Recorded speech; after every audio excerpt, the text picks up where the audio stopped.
Estamos no mês de dezembro, onde se intensificam as ações, atividades de conscientização a respeito da descoberta do vírus HIV, que tem mais de 4 décadas de descoberta, e apesar dos avanços nos tratamentos, do número de informações a respeito do assunto, infelizmente o número é crescente, principalmente entre a população de jovens, sobre a contaminação do vírus. E a respeito desse assunto, do comportamento do jovem contemporâneo, a gente vai conversar agora com o psicólogo Marcelo Pires. Marcelo, boa tarde. Seja bem-vindo ao ESB Notícias. Boa tarde, boa tarde. Olha, Marcelo, como primeira pergunta, as pessoas costumam dizer que a década de 80, onde foi descoberto o vírus da AIDS, é considerada ali como a juventude, a geração AIDS. E foi uma coisa que assustou muito a população naquela época. Sim. Mas existe alguma diferença do comportamento do jovem da década de 80 para o jovem de hoje em relação ao vírus HIV? Certo. A década de 80, ela colhe frutos, né, de um processo cultural que começa já na década de 60 para 70, que é um processo de liberação sexual.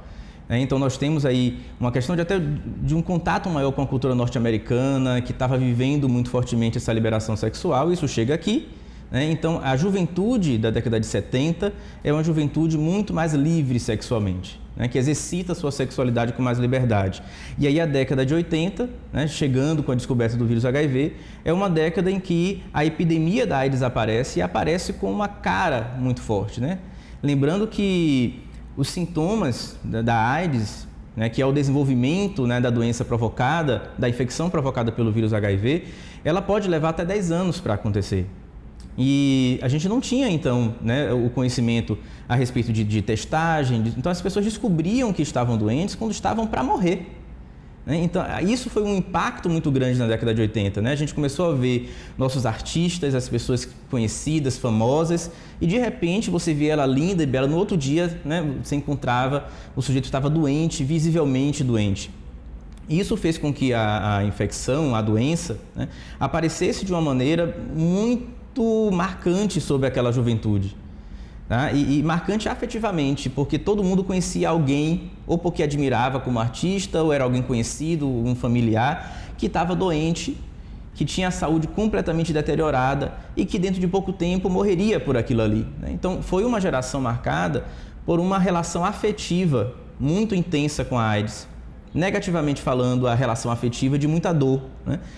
E isso não ocorre mais. À medida que a gente avança aí nas décadas de 90, a primeira década desse século e agora, o tratamento avançou absurdamente, a testagem avançou. Hoje você consegue identificar a infecção pelo vírus HIV com menos de um mês de infecção.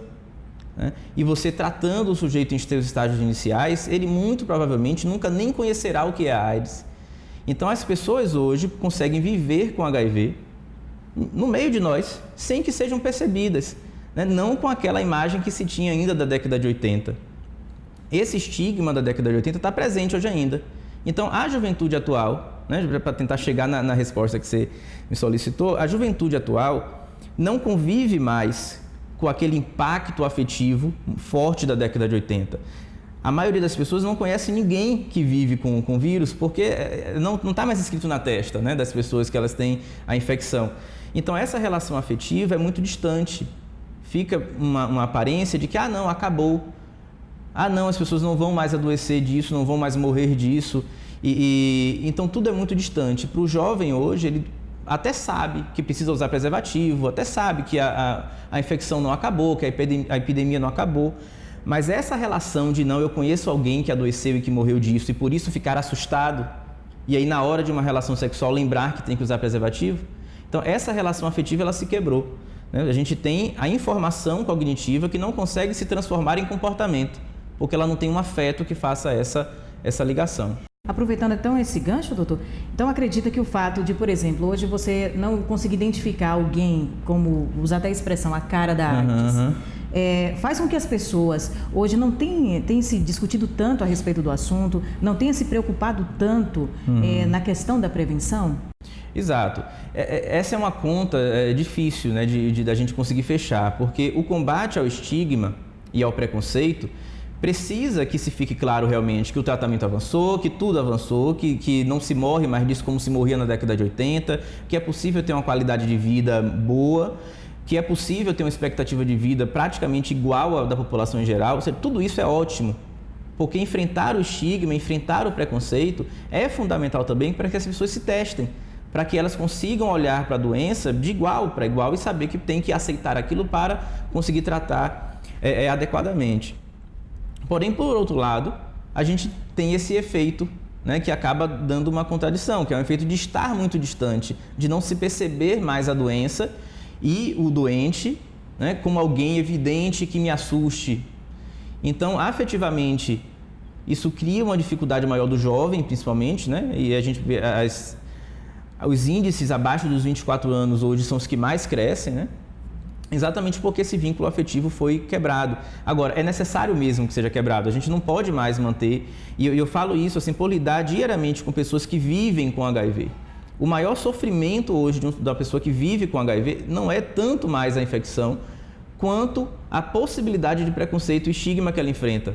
É importante ainda se discutir essa questão, que como o doutor você lida diariamente com pacientes de HIV, porque mesmo que você tenha a questão de uma qualidade de vida que é proporcionado mediante esses tratamentos, mas existe também algumas limitações e algumas dificuldades até de relacionamentos, por exemplo, pessoais, né? De repente a pessoa, ela é portadora do vírus HIV, deseja ter um relacionamento, tudo isso se torna de certa forma muito complicado. Como contar para a pessoa, como é que deve ser essa convivência. Então, por isso que é importante estar sempre se discutindo. Hoje nós temos uma realidade que, em termos médicos, assim, era quase que impensável, né, há décadas atrás, e é uma realidade crescente que são os casais sorodiferentes ou sorodiscordantes, né? Hoje é possível isso, porque o tratamento ele reduz drasticamente a possibilidade de contaminação.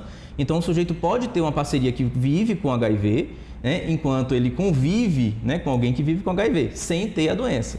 E sem que isso seja um risco considerável para ele, né? Mantendo o uso do preservativo, a pessoa que possui a infecção pelo HIV fazendo um tratamento adequadamente, eles podem viver e ter uma vida sexual saudável, né?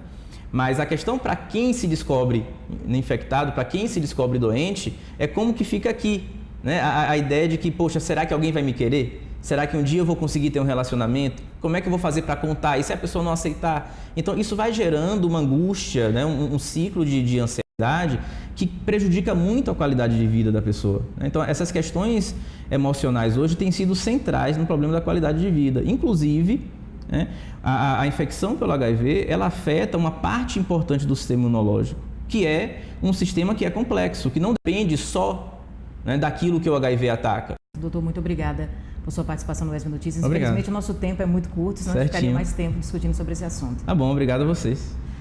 Bem, o UESB Notícias fica por aqui. Uma boa tarde para você.